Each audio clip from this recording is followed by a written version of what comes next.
आदाब नमस्कार, मैं शाहिद उमर। स्वागत है आप सभी का सियासत टीवी के साउथ इंडिया एक्सप्रेस में। आइए देखते हैं मुख्य समाचार।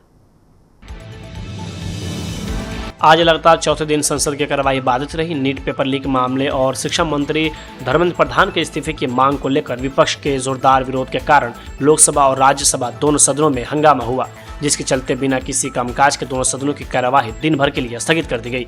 सदन के बाहर विपक्ष और सत्ताधारी पार्टी के सांसदों ने विरोध और जवाबदेही विरोध प्रदर्शन किए और एक दूसरे के खिलाफ नारे लगाए, जिससे संकेत मिलता है कि यह हंगामा आसानी से शांत नहीं होगा।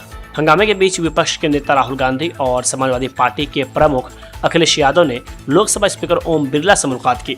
इस बैठक में टीएमसी नेता सौगत रॉय और महुआ मोइत्रा भी मौजूद थी।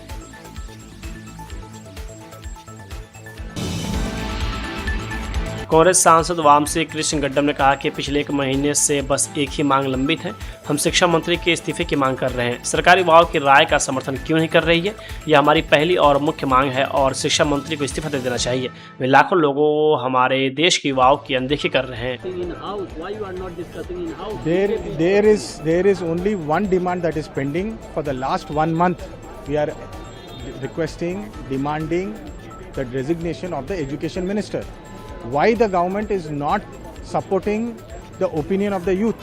ये जनता की गवर्नमेंट है कि नहीं है? मोदी है तो मुमकिन है, यही है क्या जो मुमकिन है? बच्चों पे लाठीचार्ज, महिलाओं पे कपड़े फाड़ कर लाठीचार्ज, यही है क्या? और ये सब मोदी जी का रिस्पॉन्सिबिलिटी है। जब 56 इंच मोदी जी जब इंटरनेशनल टूर पे जाते हैं, देश के लिए ये कर रहे वो कर रहे हैं, असल में रियलिटी में दिल्ली जंतर मंतर जाइए। Why Narendra Modi ji is not going to Jantar Mantar and having a talk with the students of our country when they are demanding the resignation of education minister because of paper leak? Why Modi ji is not going and talking to the students? That is the first primary demand, and the education minister should resign, because you can't support one man, one post just because he is from your party, just because he is from a certain section of RSS or whichever background you say, and choose to ignore lakhs and lakhs of people of the youth of our country.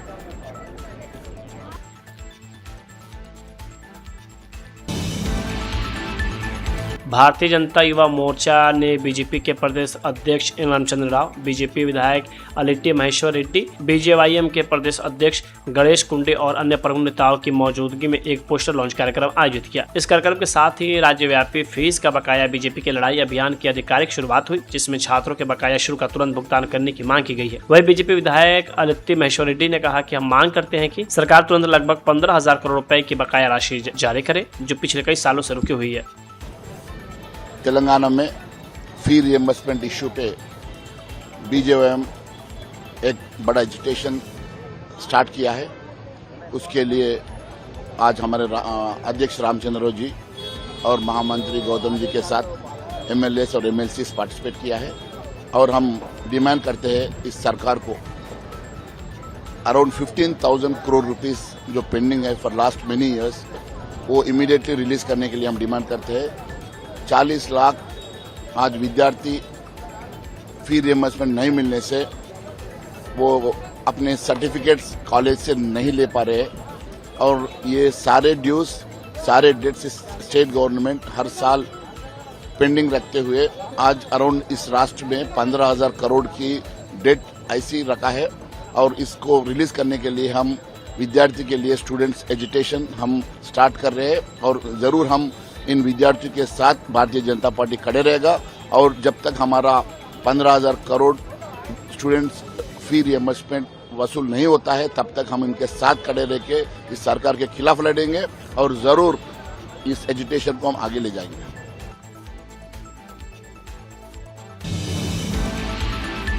AIMIM प्रमुख अस्तुन अवैसी ने कहा कि आप छोटे बच्चों को बुलाते हैं और उन्हें 2 घंटे तक घर पर बिठाए रखते हैं। आप उनसे बात नहीं करते बल्कि उन्हें बेइज्जत करते हैं। आपको उनसे बात करना सीखना चाहिए। जो कुछ भी हो रहा है वह आपकी यानी सरकार की वजह से हो रहा है। जो हो रहा है उसके लिए आप विपक्ष को क्यों दोष मढ़ रहे हैं? आप युवा बच्चों को बुलाकर 2-2 घंटे घर में बिठाते हैं, बात नहीं करते हैं, उनको रुसवा करते हैं। आप उनसे तो बात करना सीख लीजिए ना। आप क्या बोल रहे हैं? सब तो आपकी वजह से हो रहा है, सब आपकी वजह से हो रहा है, सरकार की वजह से हो रहा है। अपोजिशन को क्यों ब्लेम कर रहे हैं? डिबेट क्या डिबेट कराएंगे आप? आपको जो गलती आपसे हुई है उसका तो इकरार करिए। आप इकरार ही नहीं कर रहे हैं। आप समझ रहे हैं कि हमारे पास ब्रूट मेजॉरिटी, हम सबको दबा देंगे। आप नहीं दबा पाएंगे। अंडर एस्टिमेट कर रहे हैं इसको।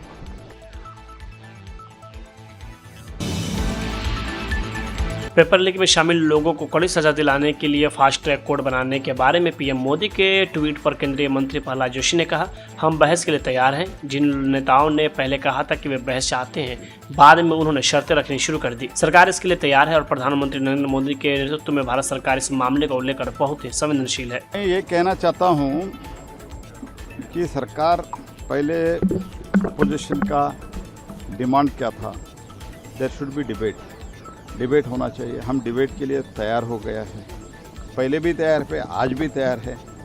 आज भी पार्लियामेंट अफेयर्स मिनिस्टर ने स्पष्ट रूप से कहा कि हम तैयार है, we are ready for the debate. और पहले जो बोला था जिन नेता ने कि हम डिबेट चाहते हैं, बाद में अभी कंडीशन लगाना शुरू कर दिया। कल अखिलेश यादव जी स्पष्ट रूप से बोला पहले डिबेट शुरू होना है and government is ready for that. और भारत सरकार प्रधानमंत्री नरेंद्र मोदी जी के नेतृत्व में हम इसमें बहुत सेंसिटिव है। We are very sensitive about the students future, क्योंकि विकसित भारत में ये जो हमारा एग्जामिनेशन सिस्टम है और हमारे युवा का भविष्य है, that also included in Viksit Bharat.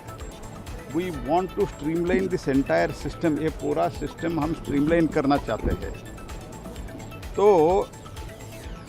150 paper leak हुआ, कहाँ से लाए जी 150? तो मैं राहुल गांधी को कहना चाहता हूँ, इससे पहले भी मैं ये नहीं कह रहा हूँ, I am not comparing the previous incident. इसमें कोई हम डिबेट करना नहीं चाहते हैं, बट अभी कन्नड़ मीडिया में, कर्नाटक के मीडिया में आ रहा है, जो examination Karnataka public service commission करवाया था उसमें अभी पेपर लीक हुआ था, करप्शन हुआ है, 80 लाख पर स्टूडेंट लिया है। ये एक TV network, all India TV network है, कन्नड़ा में भी है, TV9 का, उसमें अभी आ रहा है।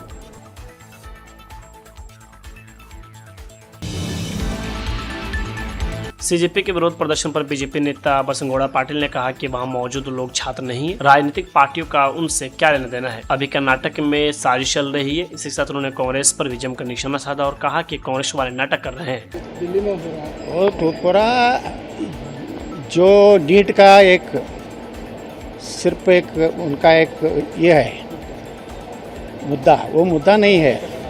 वो देश को अतंत्र करने के लिए दो विदेशी ताकतों का सपोर्ट है इसको।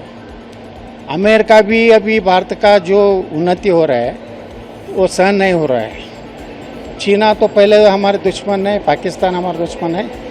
ये सभी फंडिंग इस जो नीट का जो सीजेपी बोल के एक कॉकरोच बोले तो उसका धंधा ही कचड़ा करने का, देश को बर्बाद करने का, वो कॉकरोच का सिंबल ही है।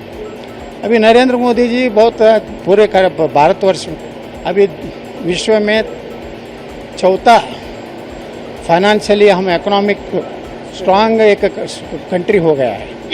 ऐसा ही एक 10 वर्ष हमारा जो भारत आगे गए तो पूरा भारत के जो विपक्ष है वो कांग्रेस, कम्युनिस्ट और आप समाजवादी, राष्ट्रीय जनता दल, जो देश TMC जो पूरा वो बर्बाद हो रहे हैं। ममता बनर्जी भी ऐसा ही कर रहे थे बंगाल में। बाद में वो लोग ने उनको जो शिक्षा देने का दे दिया। अभी जो कि केंद्र को एक रीति अस्थिर करने के लिए भारत का छवि विश्व में खराब करने के साजिश से ये नीट का एक मुद्दा है। ये मुद्दा देश के हित में नहीं है।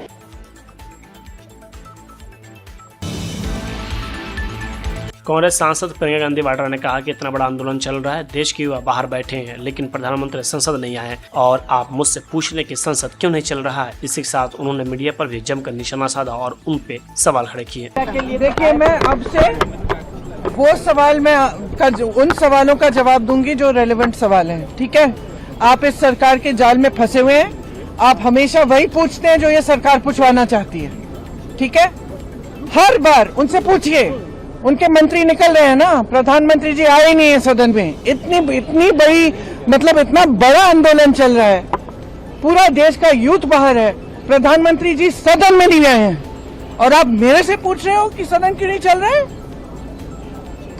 मुझसे पूछो कि क्या हो रहा है, स्टूडेंट्स के लिए क्या किया जा रहा है, स्टूडेंट्स के डिमांडों का क्या हो रहा है, ये पूछो ना। ये सारे सवाल पूछो। और ये जो मंत्री आ रहे हैं जा रहे हैं, इनसे पूछो इस्तीफा कब देंगे। आपने पूछा है? मैं जानना चाहती हूँ, आपने पूछा धर्मेंद्र जी से कि वो इस्तीफा कब देंगे? नहीं, आप बता दो, पूछा है कि नहीं? नहीं पूछा ना। आपने पूछा है? आपने पूछा धर्मेंद्र प्रधान जी से पूछा कि आप इस्तीफा कब दे रहे हैं? पूछा है आपने? जवाब दीजिए, यस और नो। नहीं, गोल जवाब नहीं, गोल जवाब नहीं। आपने हाँ जवाब नहीं दे रहे ना। आपने अमित शाह जी से पूछा कि उन्होंने लाठियां क्यों चलवाई? आपने अमित शाह जी से पूछा कि इतने छोटे छोटे बच्चे अस्पताल में क्यों हैं? कि जब बाहर प्रदर्शन कर रहे हैं उनके माता पिता उनको फोन भी नहीं कर सकते क्योंकि आपने इंटरनेट काटा है, NSA लगा है। किस लिए? ये आतंकवादी हैं। पूछा है आपने? तो जब आप पूछेंगे ना इनसे, तब मैं आपके सवालों की का जवाब दूंगा।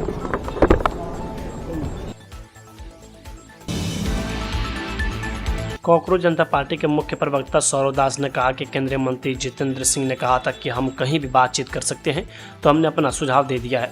जंतर मंतर या कॉन्स्टिट्यूशनल क्लब ऑफ इंडिया जैसी किसी न्यूट्रल जगह पर आए, हम वहीं मिलेंगे। मुझे अभी तक उनकी तरफ से कोई संदेश नहीं मिला है। उन्हें हमसे सीधे संपर्क करना चाहिए और चर्चा करनी चाहिए कि कहाँ मिलना है, कब मिलना है और बातचीत कितनी देर तक चलेगी।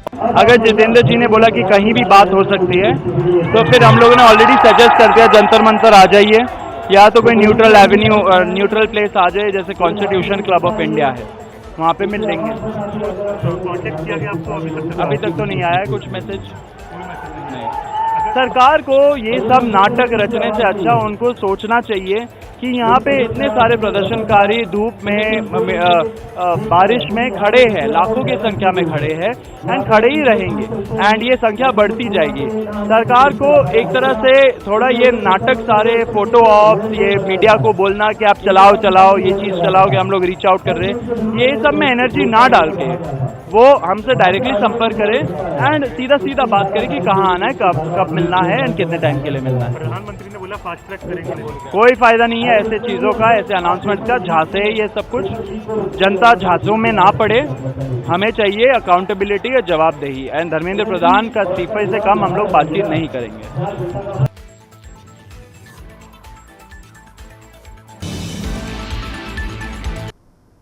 साउथ इंडिया एक्सप्रेस यहीं होता है समाप्त। मुझे दे अब इजाज़त। बाकी खबरों के लिए बने रहें सियासत टीवी के साथ।